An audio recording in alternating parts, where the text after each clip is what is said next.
There is no denying that the Game of Thrones now franchise, because you got Game of Thrones, you got House of the Dragon. I mean, Game of Thrones is the most decorated, most award-winning, pop culturally relevant show probably of all time. A lot of people were a little bit skeptical about House of the Dragon coming out, but it came out and people watched it and freaking loved it. It's awesome.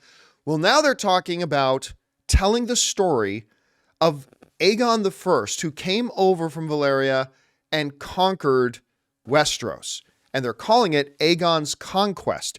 This comes to us from the folks over at The Hollywood Reporter who write the following.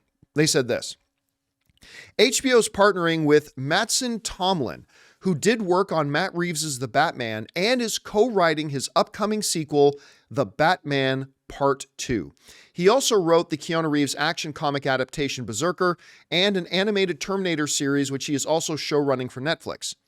Aegon's Conquest is basically a direct prequel to the hit House of the Dragon, telling the story of the Targaryens' bloody and brutal conquest of Westeros. The story follows the invader Aegon Targaryen, who conquered the continent of Westeros with his sister wives. There's a phrase I never want to say again. Boo. With his sister wives, Rhaenys and Visenya. I hope I'm pronouncing those right. Anyway, yeah, listen. This has awesomeness written all over it. And here's why. First of all, they have shown that the Game of Thrones series, again, won more Emmys than any other television show in history. House of the Dragon came along, blew everybody's expectations right out of the water. And now the idea of telling the story, because they've told the story briefly in the shows themselves, about the first who came over to Westeros and conquered the Westeros, uniting 6 of the seven kingdoms. I think Dorne was the only one that they weren't able to conquer.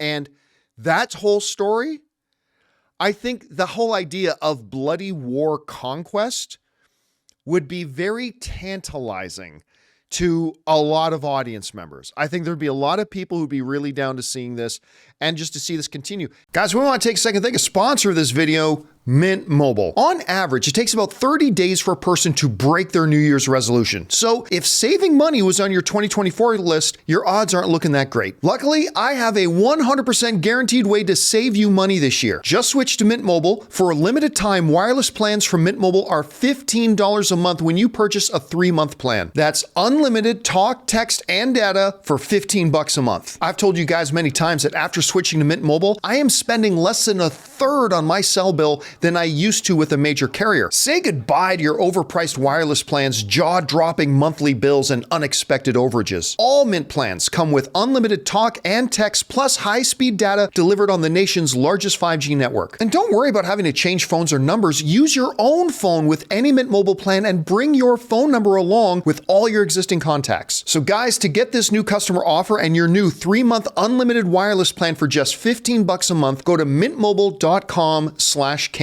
That's mintmobile.com/Campea. Cut your wireless bills to $15 a month at mintmobile.com/Campea. Additional taxes, fees, and restrictions apply. See Mint Mobile for details.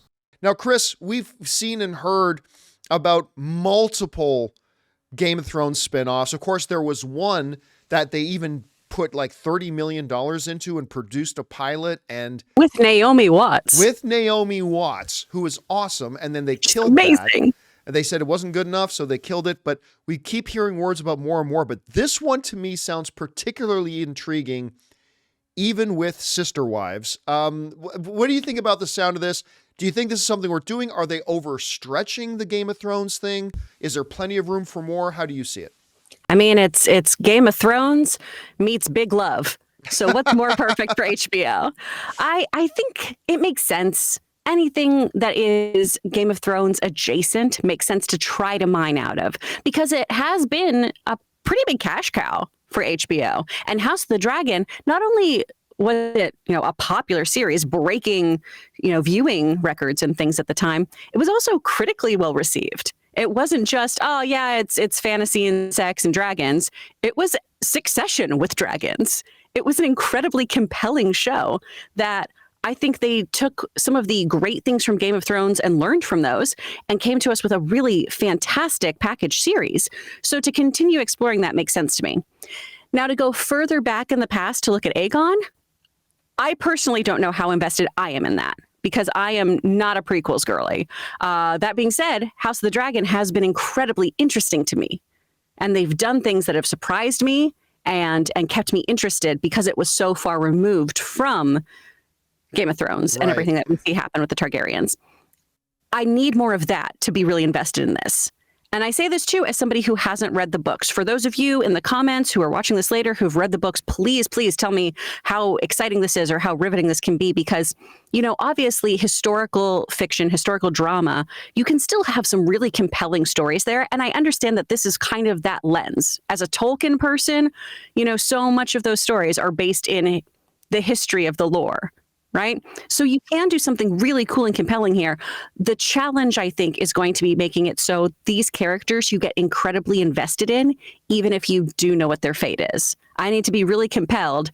And man, I'm really upset that this sentence is about to come out of my mouth. I need to root for these sister wives and their husband to come out on top. Husband, brother. So la, la, la, la. But that's what they got to do. They just got to give me really compelling stories, keep me in that throne room where I'm learning about all the different political machinations of these folks. That's how I'm going to keep invested in this. That's me personally, though. I mean, and look, I was just talking about the whole tantalizing thing about like a bloody conquest of Westeros with dragons.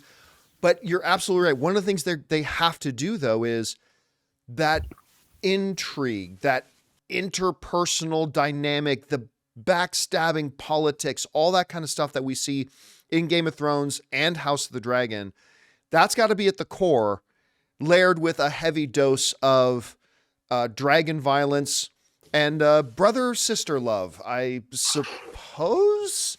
Oh man! Yeah, it was Viseria. That's how they did it. All I can think of is that Pete Davidson opening SNL monologue. Don't be so judgy. Hey guys, thanks so much for watching this video. Make sure you like the video, leave a comment, and subscribe to our channel. And don't forget, we have a daily podcast called the John Campea Show podcast, available on Apple Podcasts, Spotify, or your favorite podcasting app of choice. Go and subscribe to it today so it'll be there when you need it.